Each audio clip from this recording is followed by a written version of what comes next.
My name is Natasa Pitra and I am the Head of Business and Management at LCI Melbourne. Whether you're tuning in from the office, your studio or the comfort of your home, thank you for joining us during your lunch break. At LCI Melbourne, we believe that creativity is not a luxury, it's a necessity, a force that shapes our world and propels us forward. Today's session is dedicated to those of you who are curious, courageous, and perhaps standing at the edge of a new chapter, whether you're contemplating a career change, seeking to upskill, or reigniting a long-held creative passion.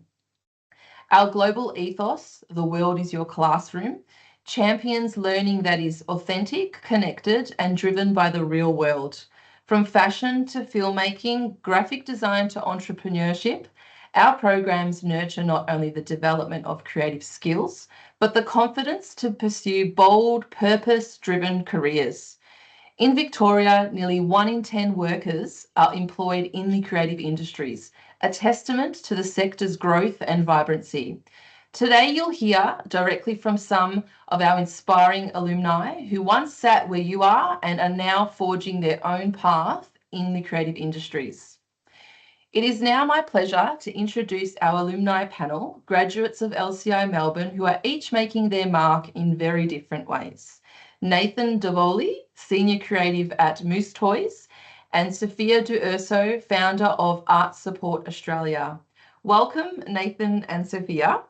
Let's begin by inviting each of you to share a brief introduction, a little bit about your time at LCI Melbourne, your creative journey since graduating, and your current roles. Who would like to go first? I'm happy to go first. Take it away, Nathan.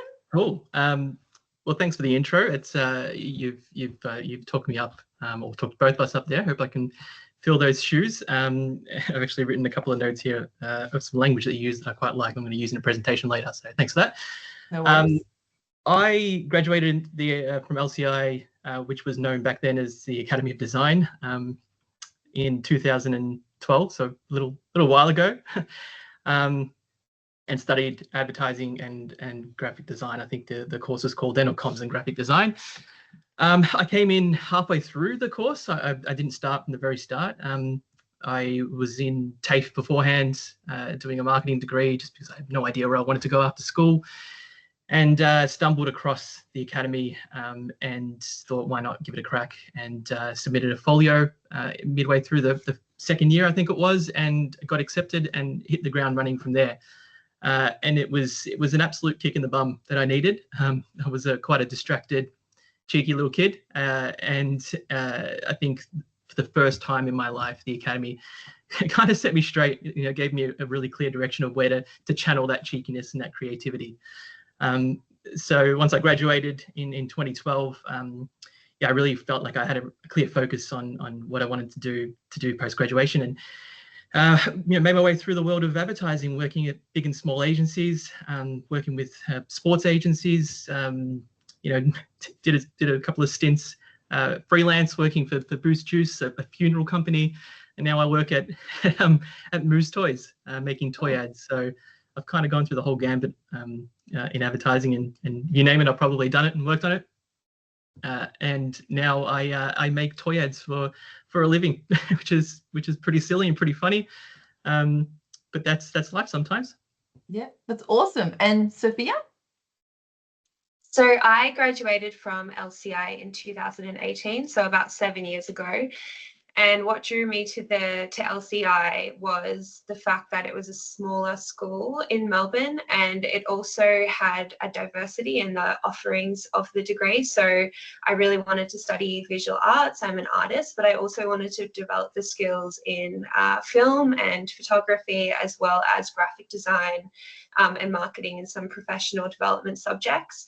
So LCI was really great for that, and I'm very lucky that I got that. I didn't have a lot of confidence when I was younger, so I had that closer relationships with my teachers and support, and that really helped me grow my confidence. And then as soon as I was a mature age student, so a bit older than a lot of the students in my class, and once I started my degree, I got I was already working in the industry, but I took my career quite seriously, and I started working in public art institutions, and I also started to work in commercial art galleries throughout my undergrad. And then once I graduated, I then continued my career working in arts and cultural festivals, live performance venues. I did a stint in production as well, as a producer, before moving into national art fairs in the government. And then once I had that 10-year career, which there was a lot that happened in those 10 years, it was really fantastic. I decided to start Art Support Australia, and I'm currently the founder of Art Support Australia, where we're dedicated to equipping and empowering artists and arts workers with the skills and the resources to build a sustainable career in the arts.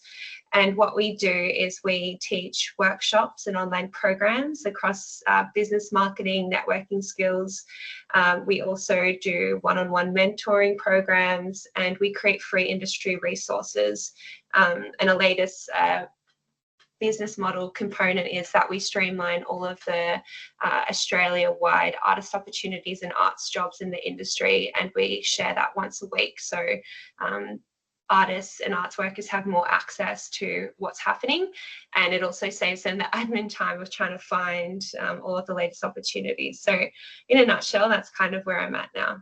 Yeah, that's amazing. Thank you both for sharing your journey with us. It's always inspiring to hear the real world stories behind the creative process. Let's explore a few key questions together. So how did your education at LCI Melbourne prepare you for what you're currently doing? Do you want to continue on from where you were, Sophia?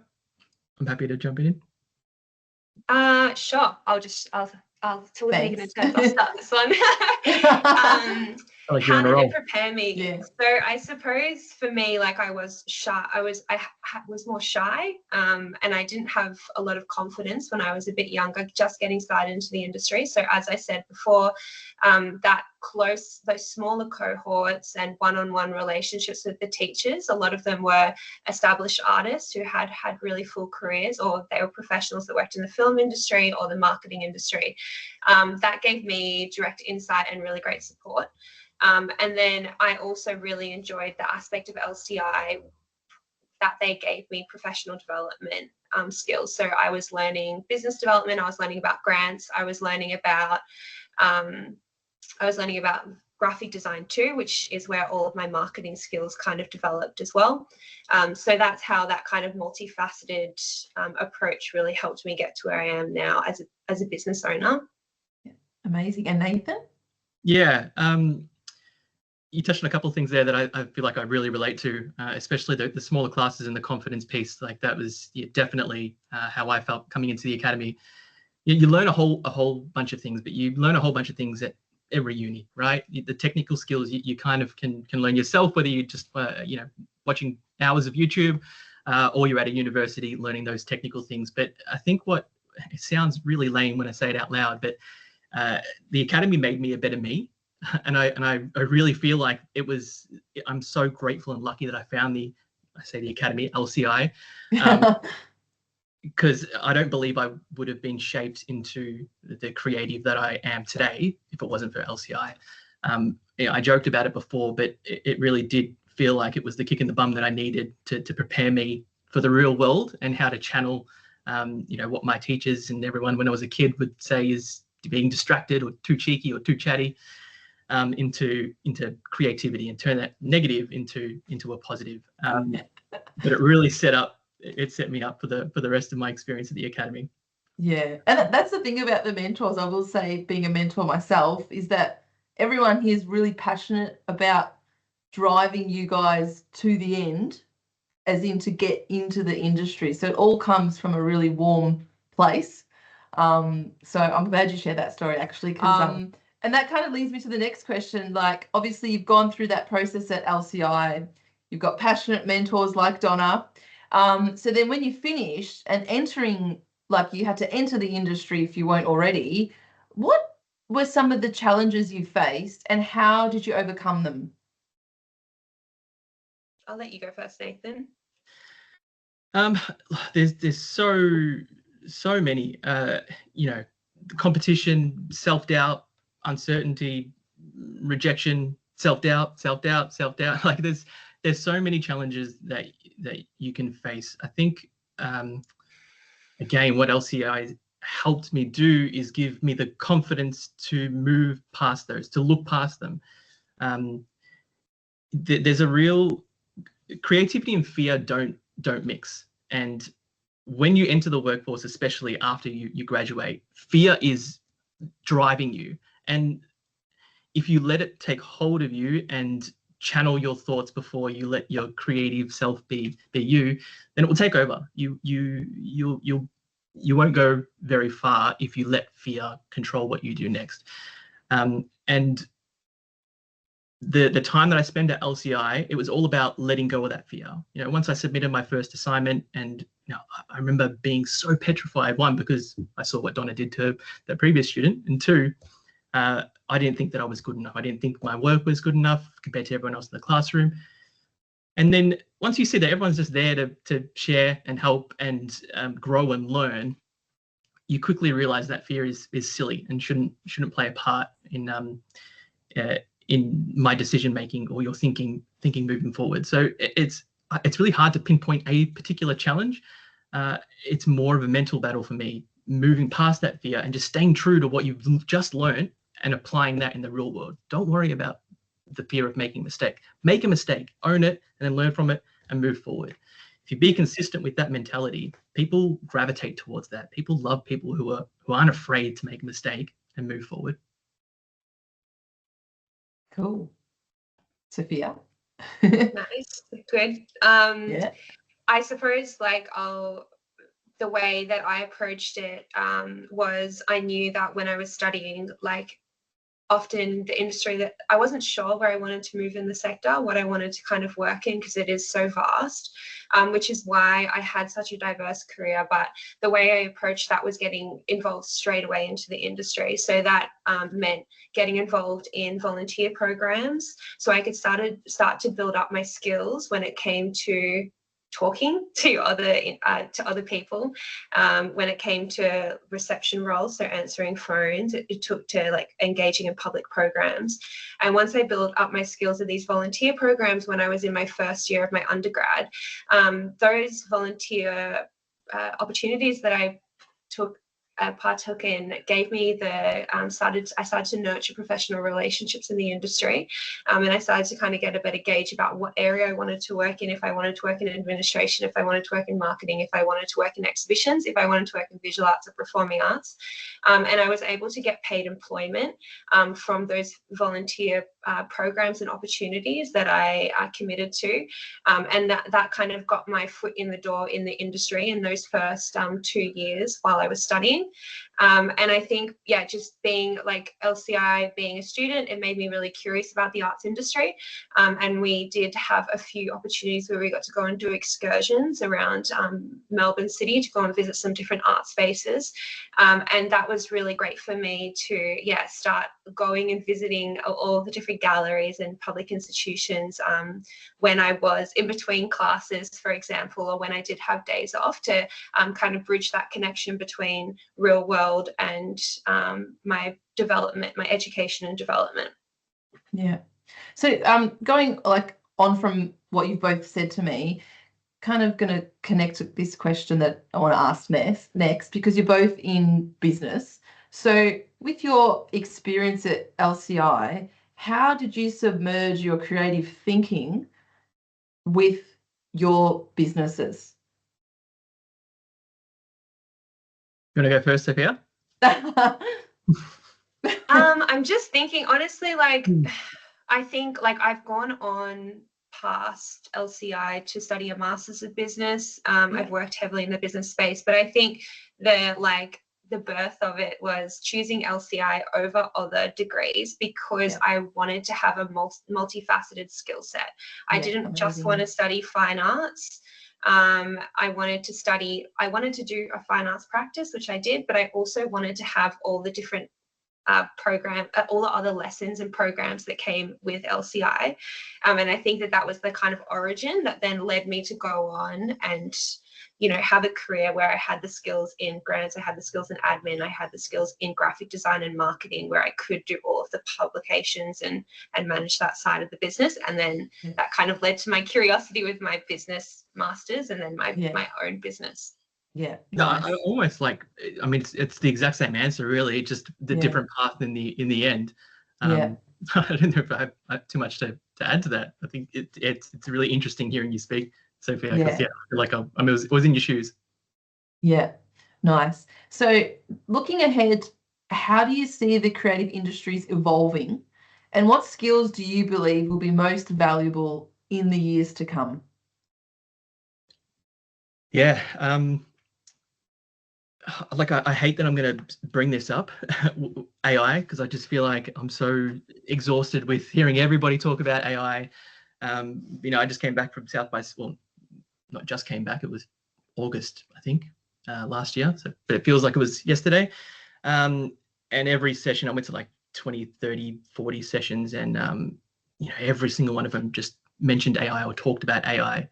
To the point where I just didn't want to touch a computer for a good week when I got back. But there was this really interesting session that I went to, and the professor speaking set up the conversation with, we've all heard of AI, obviously, and he asked the crowd the question of, have you heard about or or and everyone was scratching their heads. No, what the hell is that?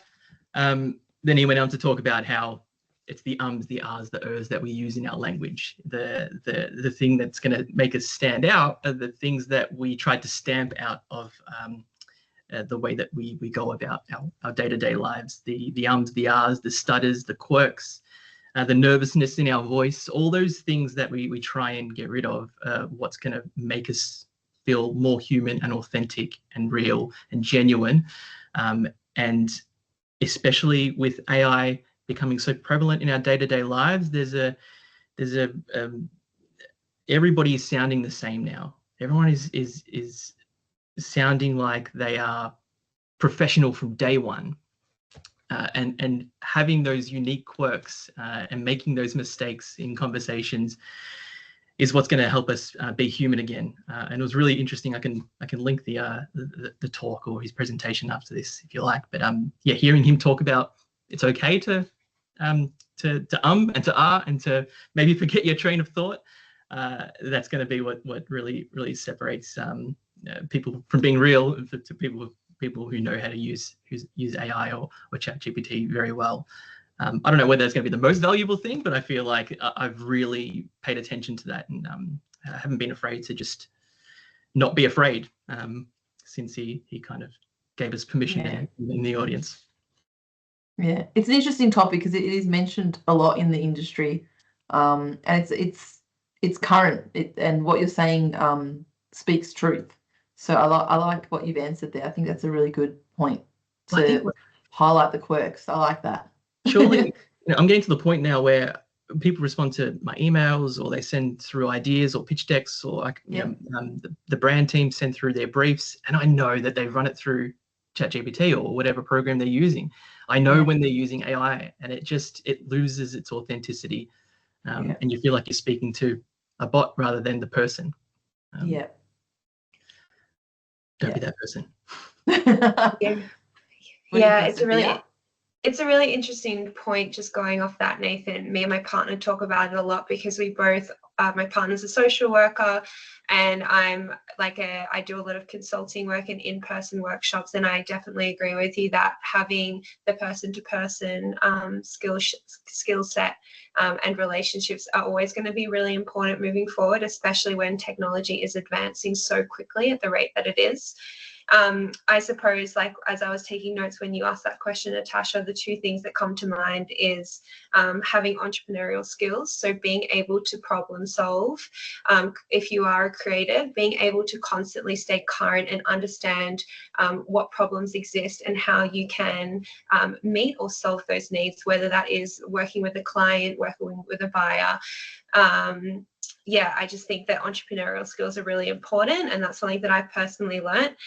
The other kind of component, which is, I suppose, a bit controversial in this conversation, is also having the tech skills. So understanding what the most current technology is, learning how to use it to your ability and work with it rather than letting it take you over. I think that that's really important to use that tech. I am involved in a lot of meetup groups in my area in Sunshine Coast that they teach creative. They constantly are talking about AI and the creative world, and talking about the different softwares and platforms that exist, and teaching us how to use them, but also having those discussions about how much should it be taking over our creative practices and also our work ethic and ideas. Yeah. And it's interesting you both mentioned, because now we have a Bachelor of Entrepreneurship Creative Industries course here. I'm not sure if you're aware, and both topics that you're talking about do get brought up in the classroom a lot. And for us in this AI-driven world, it's about harnessing what we can give as tools to students for the industry, because what you're both saying is very relevant, and it's just about, I guess, understanding, yes, have your quirks, understand your entrepreneurial skills, but also knowing how much, I guess, how much is enough to have or to use. And I think that is something that will only continue to grow in conversation and in the education world. But I like that you both touched on parts that connect to us at LCI, because we are all about that and harnessing that and understanding that, yes, AI is here. For some, unfortunately, it's not going, but it's, I guess, how we learn from current students, past students, and future students, how we can integrate that to help you guys when you do get out in the industry, like the both of you, to be able to still, use your own computer brain to be able to work in your fields. So thank you so much for sharing both your opinions on that. Do you have any other comments or questions in terms of wrapping up our webinar today around your different areas? The last thing I'll say on AI is the simplest way it's been put to me is it's not a replacement, it's an and. And I think when you think about it like that, then it changes your mindset and changes how you look at it, removes that fear again, and just brings in that curiosity. Yeah, 100%. Thank you. Okay, so thank you, Nathan and Sophia, for your honesty, your insights, and your passion.